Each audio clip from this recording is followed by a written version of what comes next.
সাহাবায়ে কেরাম যে আদর্শের উপর ছিলেন, আমাদের ইমামগণ যে আদর্শের উপর ছিলেন, মুহাদ্দিসিনে কেরাম যে আদর্শের উপর ছিলেন, তাদের সে আদর্শকে আমাদের ধারণ করতে হবে। এবং আজকের যুগে সেই সকল মুহাক্কিক উলামায়ে কেরামের ধারাবাহিকতা যে আলেমরা রক্ষা করছেন, তাদেরকে আমাদের ফলো করতে হবে। এটা বোঝাটা কঠিন কিছু না।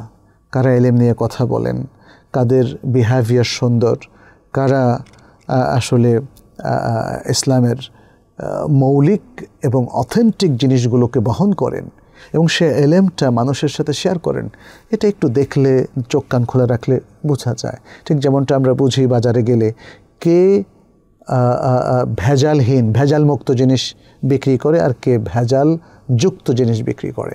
তো ফলে আমার কাছে মনে হয় মুহাক্কিক উলামায়ে কেরামের কথার ভিত্তিতে কোরআন সুন্নাহ ভিত্তিক জীবনযাপনের মধ্যে আমাদের মুক্তি।